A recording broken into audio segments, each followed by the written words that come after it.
Hey guys, and welcome to Toilet Time. We've got a crooked one here that gotta straighten out, see what's going on. So I got gloves, keep it safe since I have some cuts on the fingers, and keep things sanitary. So right on top, wow, yeah, that bubble's not even close. Let's open it up and see a more accurate measurement, in case that's just part of the seat there. Yep, no, we're not even close. Well, if you look down at the base, you can see there's signs of some leakage. And we are tightly butted against the tile floor there, but then on this side, I guess about a 1/4 inch. So let's go ahead and shut the water off, give it a flush.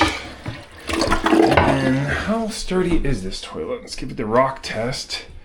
Oh, yeah, okay, so this side's tight, but the other side, no, both sides are pretty loose. Yeah, this thing's loose. Let's see how much came out when we flushed it there. Oh, look at that. Full flush, didn't even empty the tank. I'll empty the rest out. And I got this long level here too. Let's see what the floor is looking like. It seems a little crooked, but it's leaning in a little bit. So to bring that up, not terrible though, 1/4 inch. And well, I guess the other way doesn't really matter, but let's see what we're looking like there. Yeah, well, leaning back. Well, let's get this off of here. See what we're looking like underneath the caps. Oh, that's nice that they put plastic nuts. Very simple, not gonna corrode on you. And that stud, I mean, that looks pretty fresh because that's not stainless steel. And I'm already getting some smells a little bit. Same deal on this side. Oh, that nut just completely blew apart. What? You want to come help? No, you don't want to play with Toilet Time. Well, shop vac will work great to drain the rest of the water, or just don't drain it, but I'm going to go ahead and shove a few towels in here, let them soak it up. And same deal with here, so I don't make a mess. In fact, I'll push that down. It shoots a little bit more down the drain, and we'll get a good proper clean in here too, you know, with these greasy, dirty rags. Oh yeah.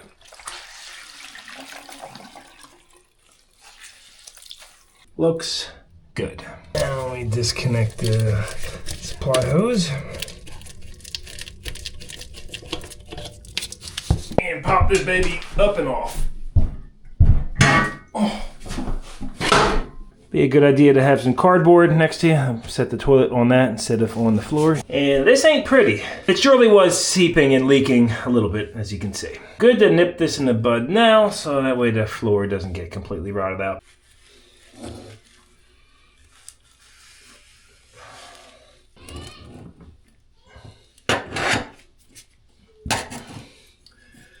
Oh, we got a shim over here too. So somebody purposely shimmed this up, a couple washers. And with some of that sludge off, you can see we have a broken plastic flange. And here's the inner rubber seal. I don't smell any sewer gases. I don't know, maybe there's a trap under this? I didn't think there would be a trap under it. The toilet is the trap. Be a good idea to block this off if you are getting any smells. You don't be breathing that stuff in. Let's see what the level is going across this. Oh, it's actually flat. How about that? Ring must be fastened to floor. Get some degreaser up in here.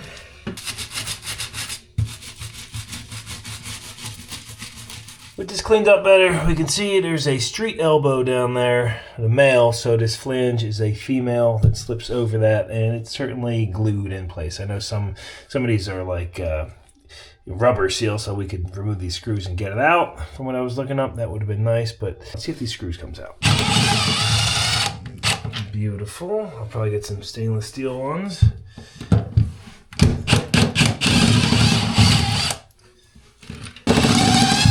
Better replace them now than down the line, right? Because these are pretty nasty. I was looking up some info. Big old lag in the last one. But I was looking up some info, and it seems there's a debate whether this should be flush with the floor or on top of the floor like this. Some guys say on top of the floor. I don't know, but this seems like it'll be fine. Guess we ought to clean the bottom of this toilet up too. And everything cleaned up, let's do a little dry fitment. Okay, yeah, that's a problem. It doesn't sit on the floor flush at all. This flange is up too high. Now we got some options on hand here. I went ahead and grabbed one of these twist-in flanges. And this actually would work if we weren't going into an elbow, directly into the elbow, because the way these work is you slide it into a 3-inch pipe and then you twist it, it locks into place. But of course, since we have that elbow there, it would not be able to, that wouldn't work. This would have to, the neck would have to be shorter. The other issue I see with this on a 3-inch pipe is you're going from a 4-finger hole down to a 3-finger hole, and you certainly don't want to reduce the size, not going to help you with clogs and such. However, having this gives me a great opportunity to see the other issue here, and that is this toilet. Like, there's just not a deep space in here, and when I put it on, you see how much that rocks back and forth? Well, even when it's sitting flush, you can't, you actually can't even run this across. So this toilet is not designed to have one of these surface mounted. It would have to be recessed a little bit. However, down here, I just so happen to have another toilet. And on this one, we have a deeper recessed area, at least it looks to be. So if we put this on, position it where it would go, that sits much more flush on here. Like, I can't really rock it back and forth as much. And if we were to add the floor into the equation, yeah, look at that, there's enough room. So this is just a better toilet for a surface mounted flange. Let's see how this one sits on here. Look at that, no rocking back and forth. So it was that toilet and that flange.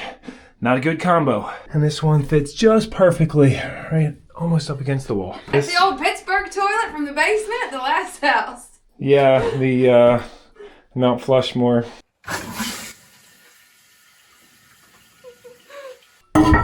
Perfect! Ooh.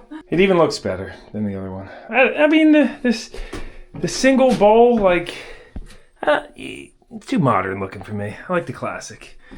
Even though that is a better design because there's nowhere for it to leak and the crud doesn't get down in there where you gotta clean it, you know, all the hair and stuff. But this is better. Classic. And it looks pretty darn level to me, but let's go ahead and check the bubble. Ooh, right in the middle. Couple easy options for being able to secure the tank back down. We could drill a hole through each side and then just shoot a lag bolt into the plywood. But I think a better option is going to be take this stainless ring. I was hoping this would just snap right over it, but if we could just screw this to it, and then this will be our new thing to put bolts in. Instead of Mickey Mousing around with this stainless ring and risking that it's still gonna be sitting up just a little bit too high, I'll keep this as an absolute backup plan, and I'll go with the standard fastener. You slide in there. On this side, we're gonna drill through the tile with this concrete bit. Here we go. This is the plan. I like to use stainless steel, but I don't have that handy right now.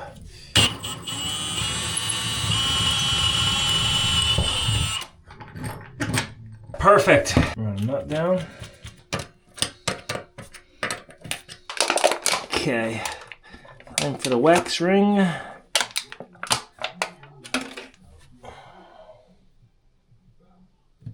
And drop our toilet on. Nice and straight down. We'll wiggle side to side. Always make sure to use a plastic washer against the porcelain. I'm going to stack 3 stainless washers and use a stainless wing nut so we can hand tighten it and not over tighten it by mistake cracking the porcelain. Get a better feel with a wing nut, you know? I think for the final torque on those wing nuts, go ahead and sit your butt on the toilet, give it some compression, and then give them the final hand twist. And level, perfectly level. No more rocking back and forth. That baby is stout. Good stuff. So hook up your supply line and cool. Now, the only downside is, I guess that's one of those elongated toilets. So this bowl is yay long, and yeah, this one's like a touch longer and skinnier at the front, but I mean, I'm not worried about it. We got it done. I'm happy with the repair. Hopefully you found it interesting or learned something. If you have any feedback or additional tips, feel free to drop them down below. Appreciate you guys. All right, little Autumn's first experience dumpster diving. Just doing the usual walk by, checking things out. And looky what we have here. That's a hose reel, Autumn. I don't even see nothing wrong with it. I'm sure it needs something, but this is a real craft. Unbelievable. You stay there for a minute so I can get this out of here. Where's your jacket at, huh? And I mean, what a find. I actually stopped over to just get boxes. A few of these heavy-duty oil boxes, which is nice. Yeah, well, can't beat that. A little slippery, huh? Come on, let's show mommy. Come on, you got it. All right, here we go.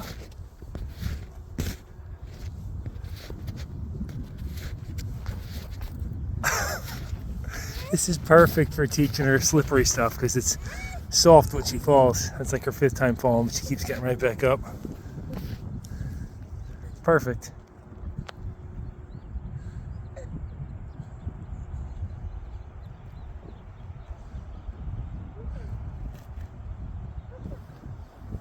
What's that?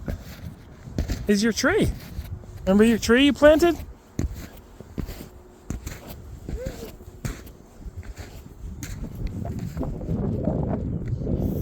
She's getting good.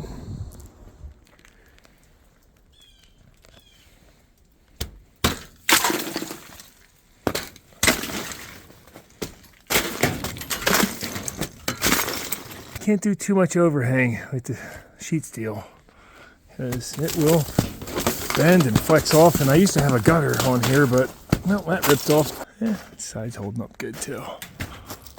Well, all that snow had melted away, but we just got another 16 inches last night, and I decided to shovel this off because it's actually turning over to rain, and we're calling for possibly more snow too.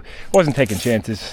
This is a 12 gauge frame on the building and 4 foot on center legs, so I forget what the snow rating was. It was at least 35 pounds per square foot, but I figure why not come up here and get it off. In these conditions, it's actually kind of fun and rewarding. Look at that. And if you happen to slide off, well, you have a pile of snow down there, right? And this is turning into some really heavy stuff. I wonder if you get 16 inches and then just get soaked with a rainstorm, that'd probably turn into, I don't know, 50 pounds per square foot real quick, right? And of course, this is one of the big advantages of these vertical roofs. I mean, you can clear this off easily, versus that one back there, horizontal seam. You're not gonna be able to clean that off, but that's only 12 foot span. This one's 30, so a lot more stress on these trusses. You're all done. Give yourself a shove and go slide down the roof. How fun is that? Oh yeah. Look at that pile of snow there. And maybe we can make a little igloo. If you ever order one of these buildings, definitely recommend getting these 4 foot on center versus the standard 5 foot on center, and go with the 12 gauge thicker metal, which is what this is. But all the snow drifts were off the peak and really like 2 feet deep in the center. That's a ton of load. And when I installed these, I saw a little bit of a belly in them with no snow load. I ran a string line across them. They had just like a 1/2 inch and 3/8 belly without any snow, so I was a little bit worried. And it's kind of like if it goes down, ruins the 3-wheeler, the Mustang, I don't know. Shovel the roof. Then again, it's not worth getting hurt either. Like this one though, I trust because this is a timber frame. These bad boys, I think, could take a lot of snow load, especially with all the spray foam on there too. Hopefully that roof never leaks, because that's kind of a recipe for disaster.